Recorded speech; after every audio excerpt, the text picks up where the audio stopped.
Agency টানা 250 জন সাফাই কর্মীকে নিয়োগ করেছে, আর বেতন দেয় দিন গেলে 300 টাকা। ভালো করে খোঁজ নিয়ে দেখুন, 23শে জানুয়ারি, 26শে জানুয়ারি, 15ই আগস্ট এদেরকে ছুটিও দেয় না, আবার এদের পয়সাও কেটে নেয়। এই ভাবেই আজকের গোটা পশ্চিমবঙ্গের পৌরসভাগুলো চলছে। राग है ना, घर के बाहर जब निकलते हैं या बारिश में जब नली सब बंद हो जाता है, पूजा त्योहार के दिन তখন দেখি যে আশেপাশের বাড়ির নর্দমাগুলো তুলছে না, আর সকালবেলা পৌরসভার থেকে এই সাফাই কর্মীরা যারা দিন গেলে 300 টাকা পায়, খাবে কি করে, ওষুধ কিনবে কি করে, বাচ্চাকে পড়াবে কি করে, ওরা যখন সকালবেলায় বিনা গ্লাসে বিনা মাস্কে যখন আমার বাড়ির আশেপাশে কাজ করে, তখন আমরা কখনো কখনো বলি না যে ওই দিকটা একটু ভালো করে তুলে নিবি, তো বলি তো আমার পাশের বাড়ির ওই নালির কাজটা একটু ভালো করে কেছে তুলবি, তোরা ভালো করে কাজ করছিস না, রাগে বলি তো অনেকক্ষণ।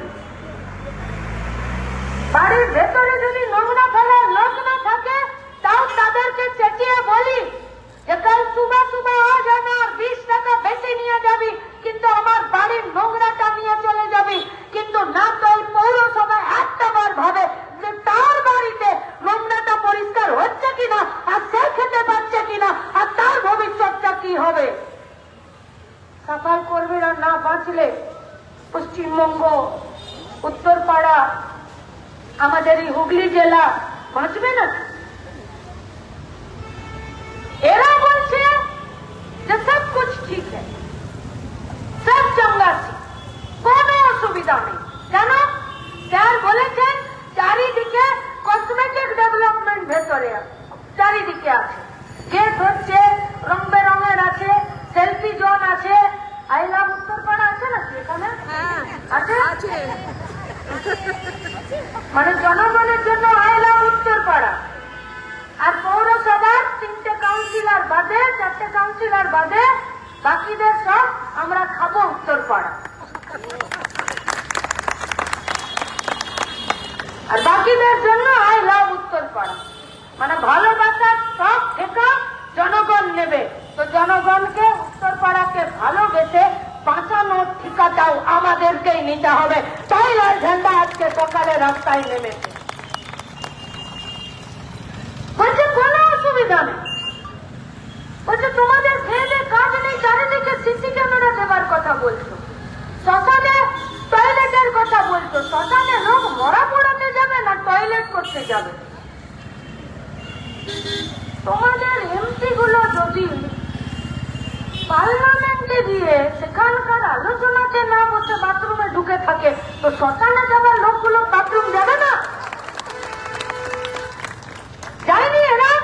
এদের এমপি গুলো দিল্লি পার্লামেন্টে जब बीजेपी काला कृषि आइन जब लाया था, এরা যখন এনআরসির বিলটা আনছিল, এরা যখন এই যে 4টা শ্রমকোড বিল অ্যাপিল হয়ে গেল, অ্যাপ্লাই হয়ে গেল, তখন এরা যখন গোটা ভারতবর্ষে ইলেকট্রিসিটি 2020 সালের বিল এনেছে, একটার পর একটা মানুষের উপরে বুলডোজার চালিয়ে দিয়ে আর একক সংখ্যাগরিষ্ঠতার অহংকারে দিল্লির পার্লামেন্টে বসে বিজেপির এমপিরা একটার পর একটা বিল এনেছে আর ধনী ভোটে পাস করিয়ে নিয়েছে।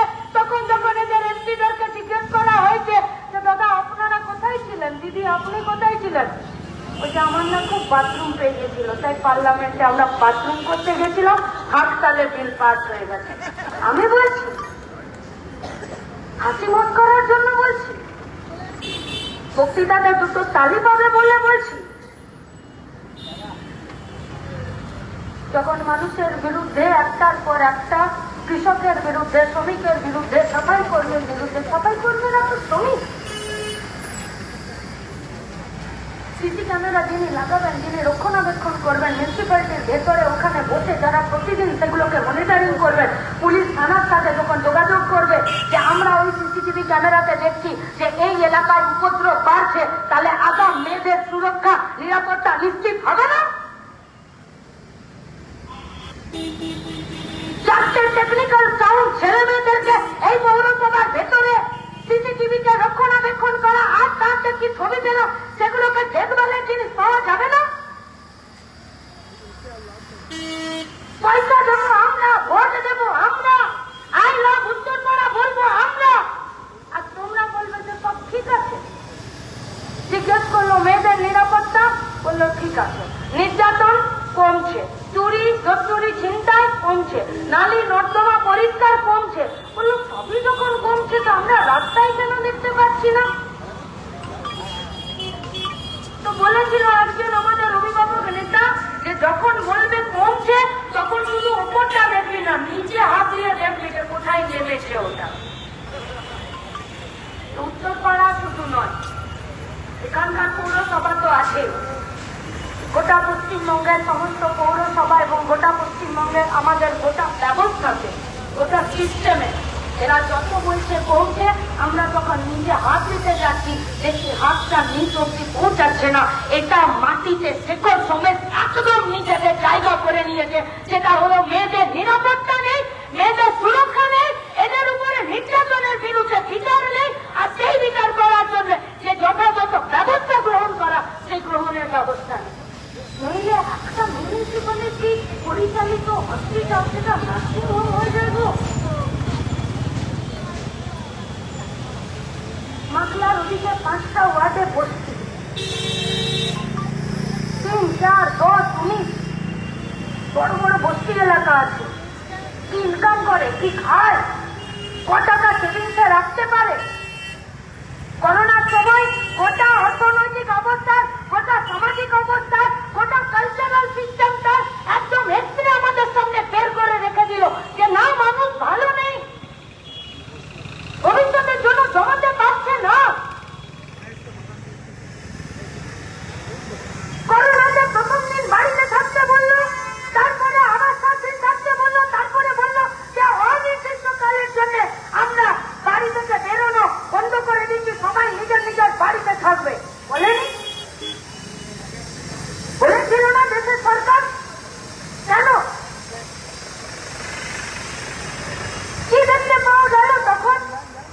1 দিন, 2 দিন, 3 দিন, 4 দিন, তারপর বাড়িতে চাল নেই, বাড়িতে খাবার নেই, অসুস্থ হয়ে গেলে ওষুধ কেনার মতন পয়সা নেই।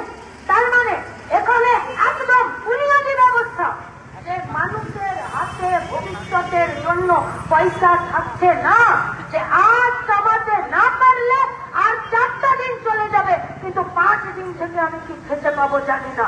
তাহলে সে সবার প্রথম কি সেটেলমেন্ট করে? জামা কাপড়, লেখাপড়া, স্বাস্থ্য, এইগুলো আস্তে আস্তে নিজের প্রয়োজনীয়তার লিস্ট থেকে বাদ দিয়ে দেয়।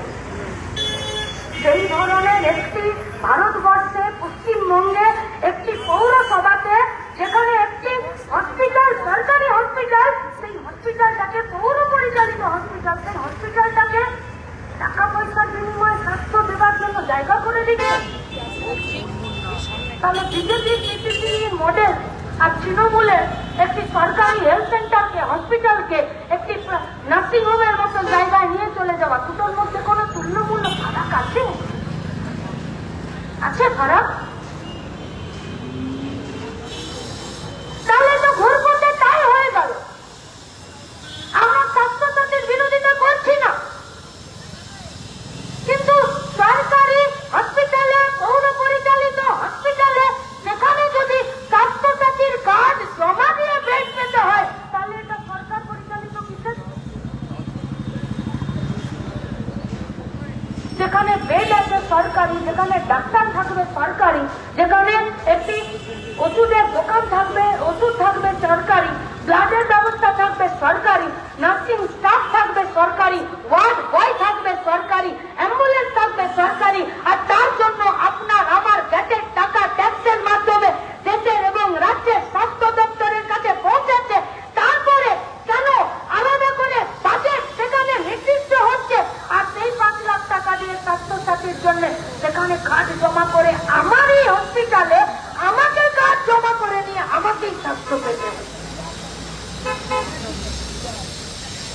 চেঞ্জ করা যায় না? ব্যবস্থার বদল ঘটানো যায় না?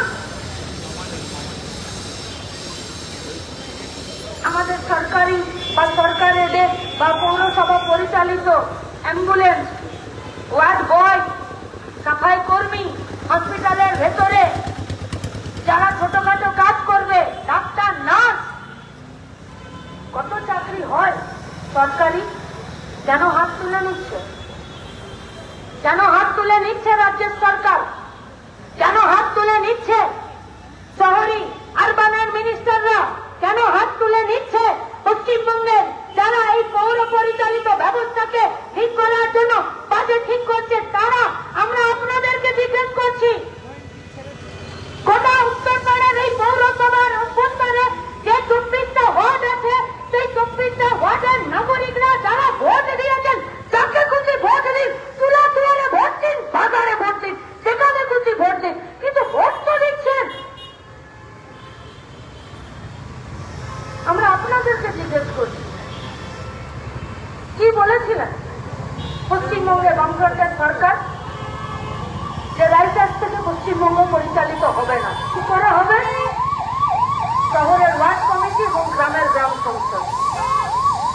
ফেব্রুয়ারি মাসে বাজেট ঠিক হবে উত্তরপাড়া কোতরং মিউনিসিপ্যালিটি।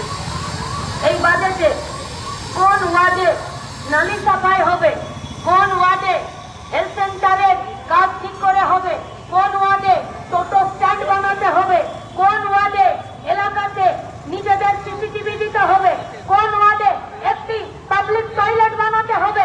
একটা বার 24টা ওয়ার্ডের কোন নাগরিকের কাছ থেকে চেয়ারম্যান, ভাইস চেয়ারম্যান বা কোন এখানকার কাউন্সিলররা তারা কি ওই জায়গাতে পৌঁছানোর জন্য ব্যবস্থা গৃহীত হচ্ছে? पैसा मेरा, वोट मेरा, मर्जी नहीं मेरा। मर्जी बस एक बार, कहा ভোট দিয়ে দেওয়া। সংসদীয় গণতন্ত্রে একবার ভোট দিয়ে রাজনীতিতে অংশগ্রহণ করা যায় না, ডে টু ডে অংশগ্রহণ করতে হয়। সেই অংশগ্রহণের কাজ কেন বন্ধ করে দেওয়া হচ্ছে? ভোটের সময় খড়খড়ানি, ফড়ফড়ানি, তড়বড়ানি মারাত্মক পর্যায়ে। কে টিকিট পাবে?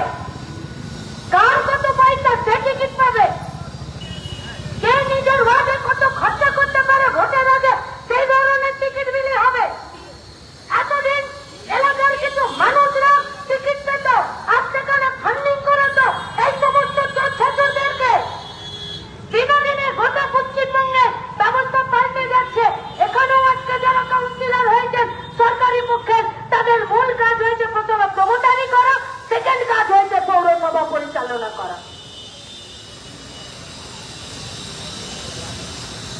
কি পরিবেশ পরিস্থিতি হবে? কেন বলছি আমরা পাবলিক টয়লেটের কথা? কেন আজ 25শে নভেম্বর ডোমিনিকান রিপাবলিক বলে একটি দেশ, সেখানে পেট্রিয়া, মিনার্ভা এবং মারিয়া বলে 3 বোন ছিল। ডোমিনিকান রিপাবলিকে যিনি শাসক ছিলেন ওই সময়কালে 35 থেকে 60 সাল, 1960 সাল পর্যন্ত চরম স্বৈরাচারী। সেখানেও একটি পোস্ট ছিল, বাকি সব ল্যান্ড পোস্ট ছিল আজকে পশ্চিমবঙ্গের মধ্যে। মানুষের কথা বলার জায়গা নেই, মিটিং মিছিলে যাওয়ার জায়গা নেই, নিজের পছন্দের মতন রাজনৈতিক দলকে নির্বাচন করার জায়গা নেই। আমার রাস্তা, আমার ঘাট, আমার জীবিকা, আমার স্বাস্থ্য, আমার স্কুল, তার পক্ষে কথা বলার মতন জায়গা ছিল না। গোটা দেশ জুড়ে বিদ্রোহ শুরু হয়েছে। সেই বিদ্রোহের ফলে যারা জেলে চলে গেছিলেন তার মধ্যে পেট্রিয়া, মিনার্ভা এবং মারিয়া, ওদেরও বাড়ির লোকজনরা, ওদের স্বামীরা জেলে। এরাও প্রতিবাদ, রাজনৈতিক কর্মী, দেখা করতে যাবে স্বামীর সাথে, দেখা করতে দিল, তারপর তাদের উপর অত্যাচার হলো। খবরে বেরোলো যে গাড়ির অ্যাক্সিডেন্টে 3 বোন মরে গেছে। পরে যখন খোঁজ তল্লাশি হলো, পরে যখন খুন কি করে হয়েছে, মরে কি করে গেল, তার যখন খোঁজ তল্লাশি এলো, দেখলো তাদেরকে শ্বাস রোধ করে মেরেছে, তাদের গোটা শরীরে আঘাতের চিহ্ন। মিল পাচ্ছেন? 1960 সাল, এটা 2025, এর আগের বছর ছিল 2024। মিল পাওয়া যাচ্ছে পশ্চিমবঙ্গের সাথে?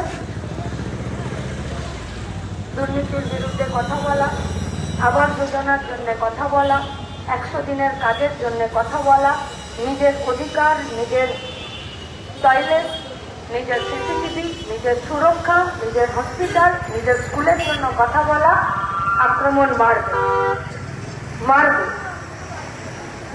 দরকার পড়লে খুন করে ফেলবে। খুন করার আগে যদি ইচ্ছে হয় দুষ্টু দামাল ছেলে মেয়েদের, তাহলে রেপও হতে পারে, ওটা অপশনাল।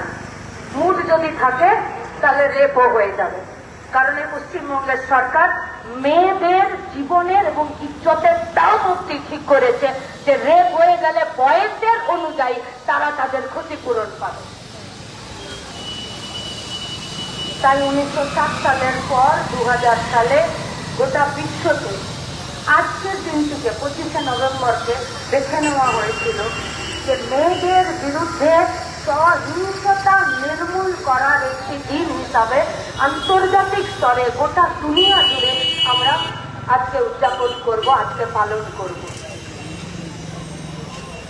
উত্তরপাড়ার বাজারগুলোতে একটি টয়লেট যাওয়া লাক্সারি আইটেম চাইছি না আমরা। উত্তরপাড়ার গঞ্জগুলোতে, উত্তরপাড়ার বাজার এলাকাগুলোতে, উত্তরপাড়ার সেন্সিটিভ জায়গাগুলোতে একটা করে সিসিটিভি চাইছি, আমরা কোনো লাক্সারি আইটেম চাইছি না। আমরা চোখে আঙুল দিয়ে দেখাতে চাইছি এবং আগাম নিজেদের সুরক্ষাকে আমরা এখানে এনশিওর করতে চাইছি, যাতে আগামী দিনে এই সমস্ত বিষয়গুলোকে যারা সমাজের অন্ধকার কানক গলিতে প্রত্যেকটা দিন রুটি রুটির সমস্যাতে ঢুকে যেতে বাধ্য হচ্ছে, তারা যাতে মেয়েদের দিকে তাকানোর আগে 5টা বার নিজেদের বুকে হাত রেখে ভাবতে পারে। কোনো অন্যায় চাহিদা মিছিলে আস্তে আস্তে শুনছিলাম যে উত্তরপাড়াতে টয়লেট আছে, কটা? একটা।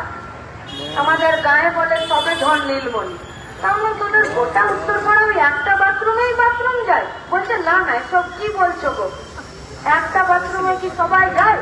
জানো গোটা উত্তরপাড়া পৌরসভার 24টা ওয়ার্ডের মহিলারা বাজার হাট করতে গেলে ওদেরকে কুপন সিস্টেম করে দিবি যে টোটোতে চেপে উত্তরপাড়ার বাথরুমে টয়লেট করে এসে তারপরে এসে নিজের বাড়ির সামনের বাজারটায় বাজার করে যান। নেই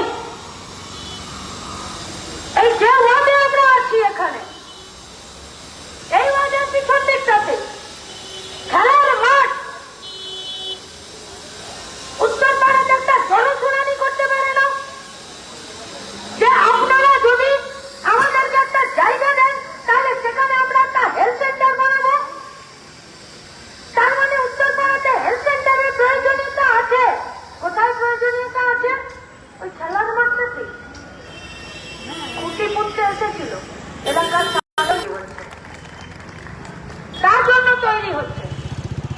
সেমি আরবান এলাকাগুলো যারা প্রমোটারি করছে তাদের আঙুল ফুলে কলাঘাত হওয়ার জন্য নয়, মানুষের ট্যাক্সের পয়সাতে পৌর এলাকাগুলো পরিচালিত হয়।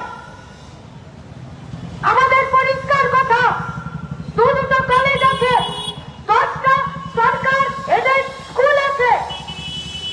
মেয়েদের জন্য স্যানিটারি ন্যাপকিনের ভেন্ডিং মেশিন বসাবেন না একটা?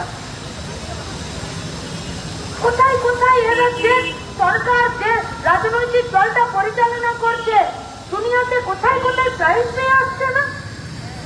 কখনো ইউনেস্কো থেকে প্রাইজ পাচ্ছে, কখনো আর কোথা থেকে প্রাইজ পাচ্ছে, কখনো বিদেশে দেখছি দৌড়াচ্ছে আমাদের মুখ্যমন্ত্রী, মর্নিং ওয়াক করছে, কখনো দেখছি চোরগুলো, মানে সেদিনকে চোর ছিল না, পরে দেখলাম সব কেউ চাকরি বিক্রি করে, কেউ গরু চুরি করে, কেউ রেশনের চাল চুরি করে সব জেলে গেছিল, তারপরে আবার সব তেল পেয়ে এসছে, তাদেরকে নিয়ে বিদেশের মাটিতে দৌড়েছে। এত পুরস্কার পাচ্ছেন আর এটা জানেন না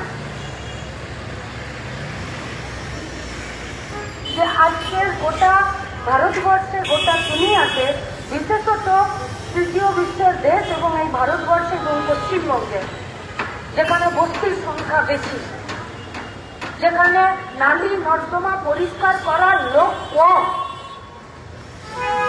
সাফাইয়ে লোক নিয়োগ হচ্ছে না, সেখানে মেয়েদের পিরিয়ড চলাকালীন বিভিন্ন অপরিষ্কার এবং অপরিচ্ছন্ন কাজগুলির জন্য তাদের ইউট্রাসে বিভিন্ন ধরনের সংক্রামক রোগ, এমনকি ক্যান্সার হচ্ছে। কে জানেন না বলুন তো?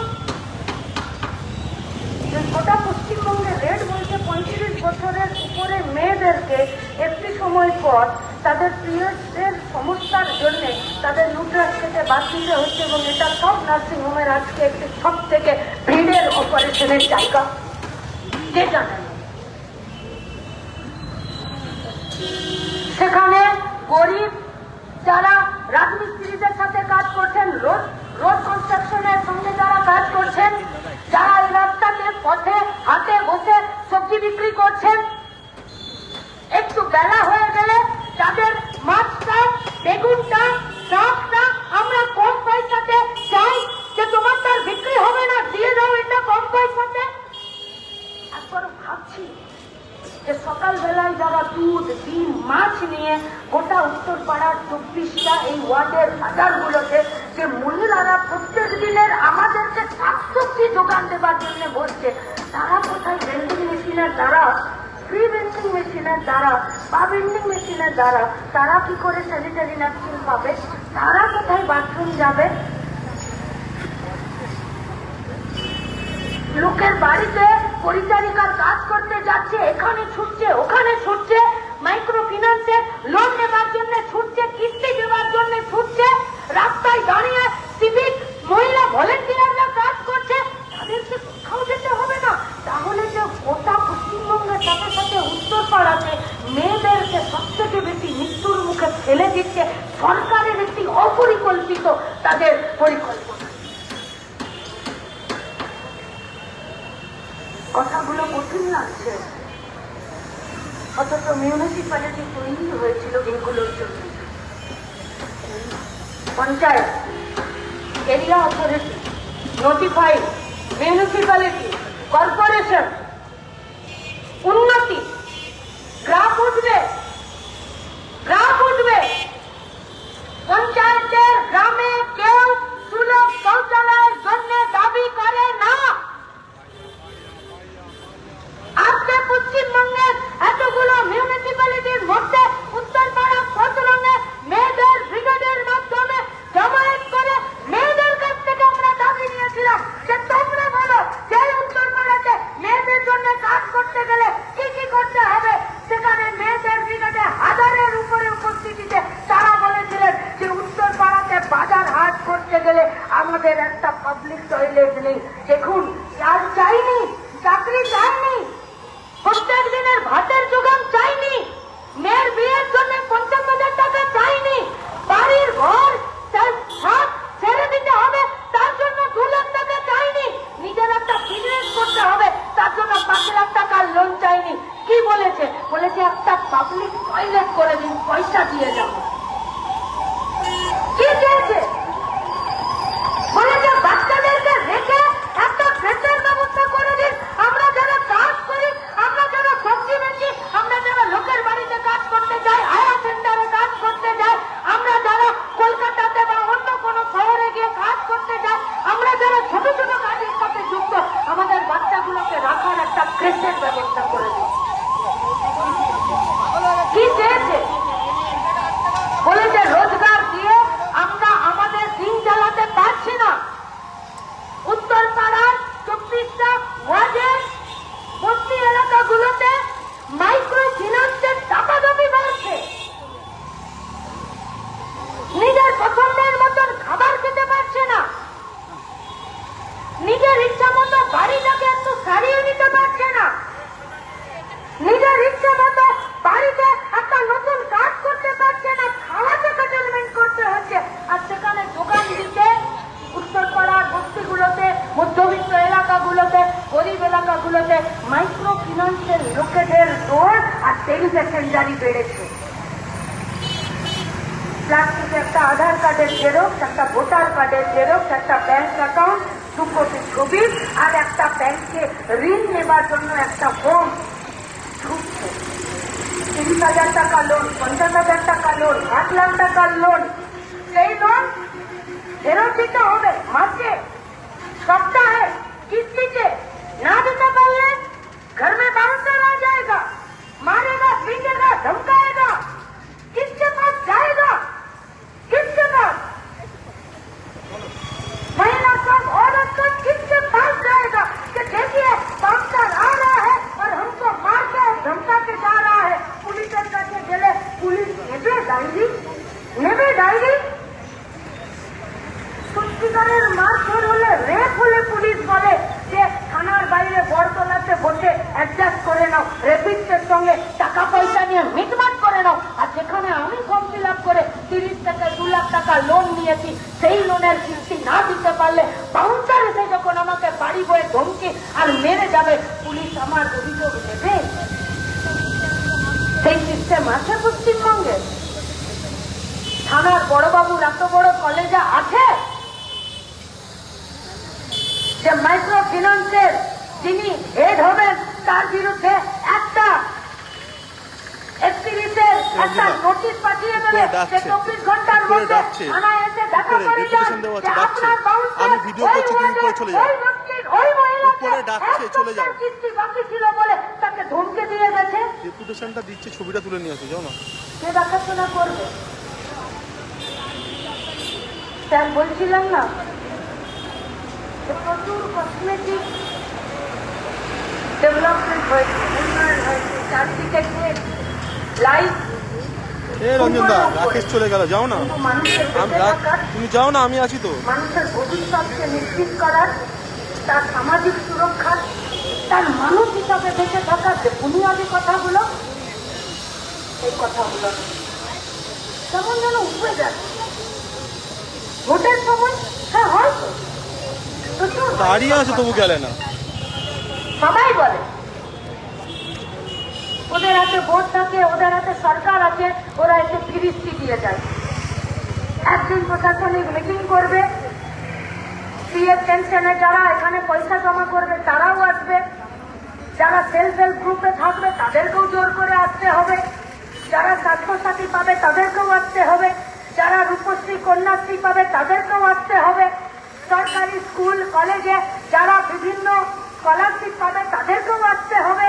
আসবে, ভিড় করবে, কিন্তু আমার কথা, মাটির কথা, উত্তরপাড়ার নিজেদের কথা, বেঁচে থাকার কথা, সার্ভাইভ করার কথা, ভবিষ্যতের কথা, উত্তরপাড়াকে বাঁচানোর কথা, উত্তরপাড়ার সঙ্গে পশ্চিমবঙ্গকে বাঁচানোর কথা, হুগলিকে বাঁচানোর কথা, একটা মডেল পৌরসভা তৈরি করার কথা, নালী নর্দমা পরিষ্কার করে সবাইকে একসাথে বাঁচিয়ে নেওয়ার জন্য সেই কথা না নেই। 250 জন সাফাই কর্মী কন্ট্রাকচুয়ালে কাজ করছেন, 70 থেকে 80 জন যারা পার্মানেন্ট কাজ করছেন। কত? 300, 350। 24টা ওয়ার্ডের এক একটা বুথের 500টা করে পাড়া, এত ঘনত্ব, এত বেশি মানুষের একসাথে বাস, এর বেশি সাফাই কর্মীকে নিয়োগ করার জায়গা নেই।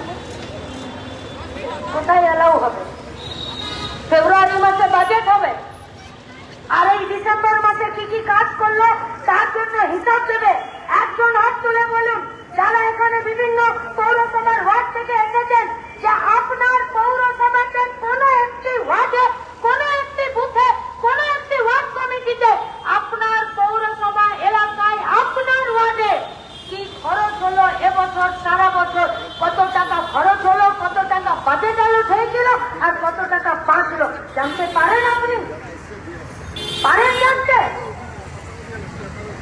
তাহলে পয়সার হিসাব যদি আমরা না নিই, তাহলে বিধানসভার ভেতরে মুকুল রায়ের ভূমিকা হয়ে যাবে। মুকুল রায় তৃণমূল থেকে বিজেপিতে গেল, শুভেন্দুরা তৃণমূল থেকে বিজেপিতে গেল, গিয়ে মমতার সরকার হলো, আর ওরা গিয়ে একদম আসন আলো করে বসলো বিরোধী দলনেতাতে। বিরোধী দলনেতাতে বসে পাবলিক অ্যাকাউন্ট কমিটির চেয়ারম্যান কে হলো? মুকুল রায়। বলল কত বাজেট হলে, কত খেলে, কত ছড়ালে, কত খেললে, কত পকেটে গুজলে, বলেন হিসাব কি?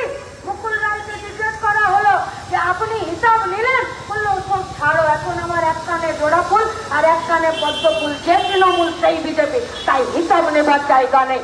হিসাব যদি না নিতে পারি, এরা আমাদের ভবিষ্যৎকে, এরা আমাদের বর্তমানকে এরা অনিশ্চিত করবে। চলে এসছে রজত দ্বারা বলবে। আমি আবার আমার কথা যেটা শুরু করেছিলাম সেটা আমার সেকেন্ড লাস্ট কথা, আর লাস্ট কথা ওইটা হবে যে আজকে শুনে নিন রজত দ্বারা কি বলছে। আর বাইরে থেকে চেয়ারম্যানকে আমরা আশ্বস্ত করে যাচ্ছি যে নির্দিষ্ট টাইম বিং কাজ হবে, সেই টাইমের মধ্যে যদি কাজ না হয় এর পরের বার কিন্তু আমরা আর মঞ্চ আর চেয়ার ভাড়া করবো না। এমনিতেও পয়সা কম আমাদের, আর এই সবে পয়সা খরচা করবো না। এত ভায়া মিডিয়া কথা না বলে এবার কিন্তু ভেতরেই কথা হবে, আপনার টেবিলে চেপেই কথা হবে। দরকার হলে আপনি আপনার লোকজনদেরকে রাখবেন, গোটা উত্তরপাড়া আপনার কাছে ভেসে আছে। আর আমার শেষ কথা, আটশোলা দেখেছেন? আটশোলা দেখেছেন? তৃণমূল এখন আটশোলার মতো ভোট এলে তরপড়ানি, টেন্ডার হলেই তরপড়ানি। ঠিকাদার যদি কোথাও রাস্তায় পিট ফেলতে যায় তরপড়ানি, সব সেলগুলো অ্যাক্টিভ হয়ে যায়। আছে না প্রচুর সেল তৃণমূলে? সেল আছে না? শিক্ষা সেল, হ্যান্ড সেল, ক্যান্সেল, তোলাবাজি সেল, দিনে তোলা, রাতে তোলা, সপ্তাহে তোলা, মাসে তোলা, প্রচুর সেল আছে, প্রচুর। তাই রোডে যখন পিচ পড়ে তখন এদের সেলগুলো অ্যাক্টিভ হয়ে যায়। একটা ঠিকাদার যদি টেন্ডারের জন্য কোটেশন জমা দেয় তাহলে সেলগুলো অ্যাক্টিভ হয়ে যায়, আর যখন ভোট আসে তখন দেখবেন এদের অ্যাক্টিভিটি একদম ছটপট ছটপট ছটপট করতে থাকে। তো মা একদিন দেখছিলাম একটা ফুল ঝাড়ু নিয়ে আর আরশোলাগুলো পিছনে খুব দৌড়াচ্ছে। মা যদি নিচে মারছে তো আরশোলা একদম সিলিং এ চেপে যাচ্ছে, সিলিং এ যেই ঝাড়ু তুলেছে তো বেটা একদম নেমে নিয়ে গ্যাসের তলায় ঢুকে যাচ্ছে। আমি বললাম যে এত ছুটছে আর তুমি তো ঝাঁটা দিয়ে মারতেই পারছো না। তো ঠাকুমা বললো আরশোলাকে উল্টে দিতে হয়, তরপড়ানি আর দৌড় বন্ধ হয়ে যায়। আমাদেরকে আজকে এখানে শপথ নিতে হবে, যারা এত ছুটে বেড়ায় এদেরকে এসে নিয়ে আমাদের দাবিতে, আমাদের ভবিষ্যৎ, আমাদের বর্তমানকে নিশ্চিত করার জন্য এদের দৌড়কে যদি বন্ধ করতে হয়, এই তৃণমূলের আরশোলাগুলোকে সোজা থেকে উল্টো করে দিতে হবে, মানে চিট করে দিতে হবে। সেই চিট করার জন্য প্রত্যেকটা দিন এই 24টা ওয়ার্ডের সবকটা বুথে আমাদের সজাগ দৃষ্টি, সচেতন এবং সক্রিয়তা আমাদেরকে রাখতে হবে। সেই রাখার আবেদন আপনাদের কাছে রেখে আমি আমার কথা শেষ করছি। ইনকালাব জিন্দাবাদ, লাল ঝান্ডা জিন্দাবাদ।